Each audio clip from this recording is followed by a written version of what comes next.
Hello everybody and welcome back to the channel. Today I have my coverage of the FIA manufacturer race at Monza in the Group 4s. As you can see there, I am ranked number 9 in the lobby, so anything better than 9th and I would improve my driver rating.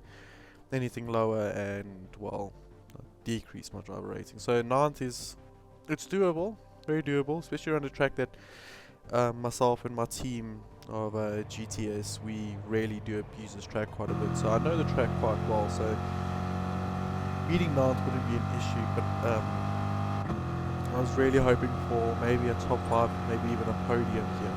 So anyways, coming here to our banker lap, as you can see I'm getting quite a good tow with the Porsche up front. The Porsche would really struggle here since it's such a handling based car, whereas the Corvette, the Jaguars and Ford Mustangs and the likes would really be quite predominant here. Running a 158.569, nothing spectacular, just a banker lap. My plan wasn't to fuel burn around here because I really couldn't be bothered with that, so I was just going to do some flat out running and see what I could manage.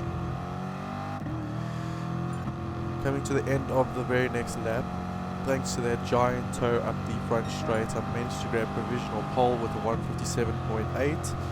I knew that wouldn't last very long, but I'll take it regardless. In the end it was only good for second, behind the Jaguar of Bernie in that very awesome John Player special delivery. I mean, he wins the delivery game for this race, there's no doubt.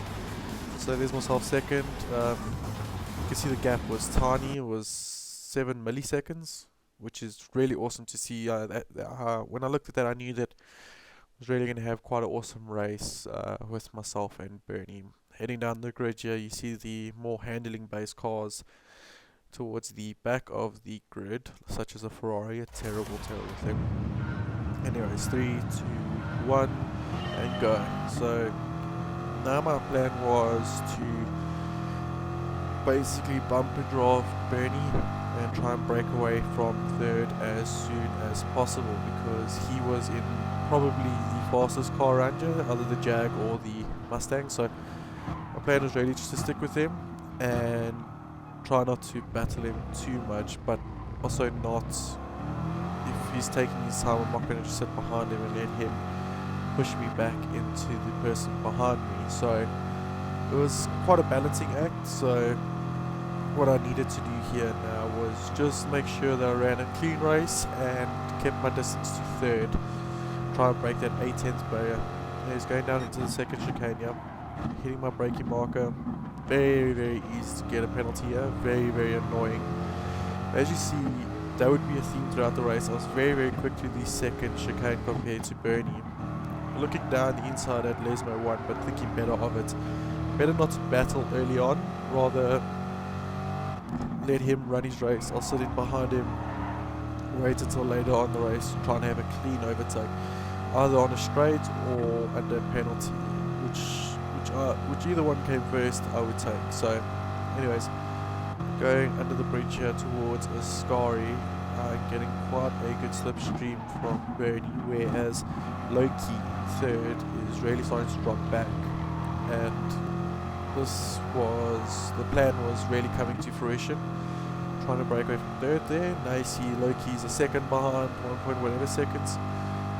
This is great. This means that myself and Bernie, if we can just be patient, we can really run away from the rest of the field and have our own little battle towards the end.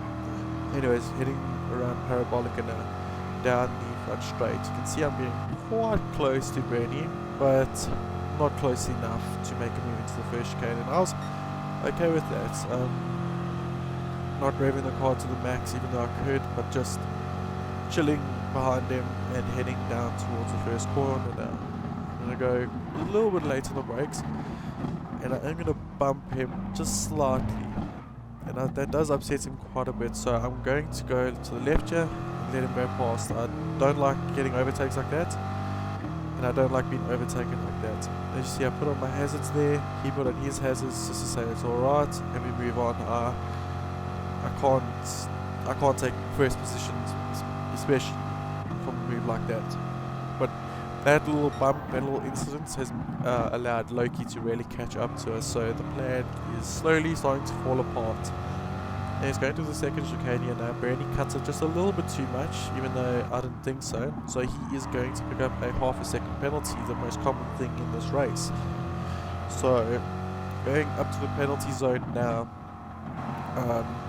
at least now I'd be able to overtake him without too much hassle for myself. So I'd really be able to just get past him and just move on with the rest of the race.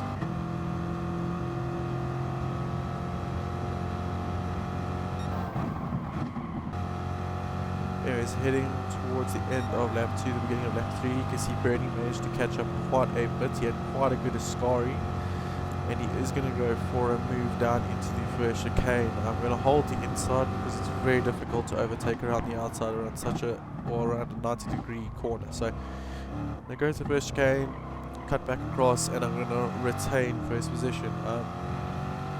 The only possible places where you can make a move around Monza is the first chicane. Second chicane I wouldn't try, it's just not worth it with the penalties looming. Ascari, and then obviously on the straights. So anyways, coming down to second chicane there, you can see that Bernie was in my radar, but he thought better of it and he backed out, which is very, very rare to see on GT Sports. What is not rare is pick up half a second penalty through the second chicane at Monza, because I just wish that they would define the track limits for some tracks, especially Monza and Le Mans. Le Mans, that first chicane, you are always asking to get a penalty, and there it's like a 1.5 second penalty, which is ruthless. Anyways, coming down to Ascari now, Bernie's going to get through, but Loki is not, so he's going to back out of it very smartly, very cleverly, excuse me, and just follow us, as hoping that myself and Bernie would battle, and thus would allow him to really seize the opportunity and maybe slip through. So a lot of things have got on, but not in the way, like, we haven't been like ruthlessly cutting each other off and stuff. It's just a lot of strategy coming into play now. Like, I'm sure Bernie was on a separate strategy to myself and Loki, but the end strategy was slipstream, don't fight too much, and try not to crash. So yeah, myself, Bernie and Loki are we've really broken away from the rest of the field, if you see on the mini map. Anyways, Loki's going to look to the inside, but he's going to think better of it and just tuck in back behind myself, because obviously the Jaguar is the quickest car between us three, so it was smart for us to follow him.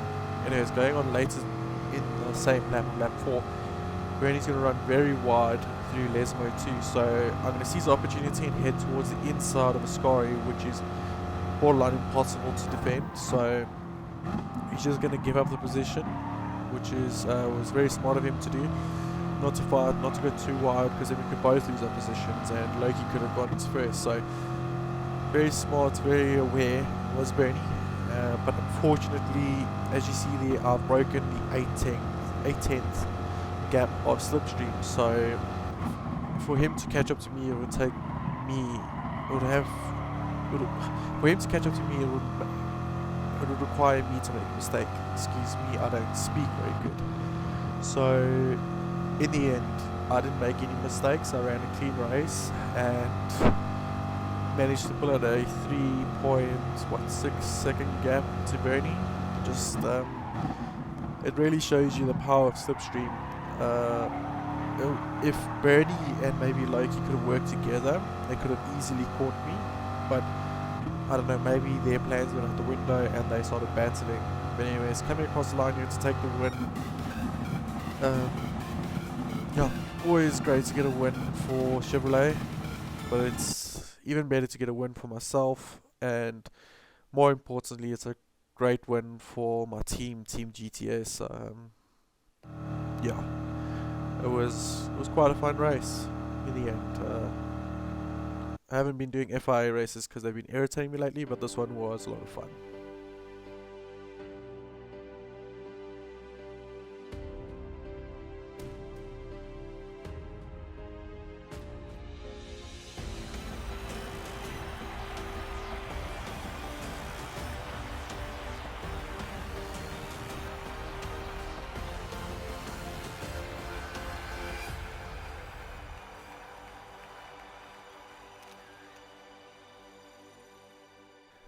So yeah, guys, getting the victory for myself and Team GTS always feels awesome. But yeah, thank you guys so much for watching. Please leave a like and subscribe, and I'll check you next time. Alright, cheers.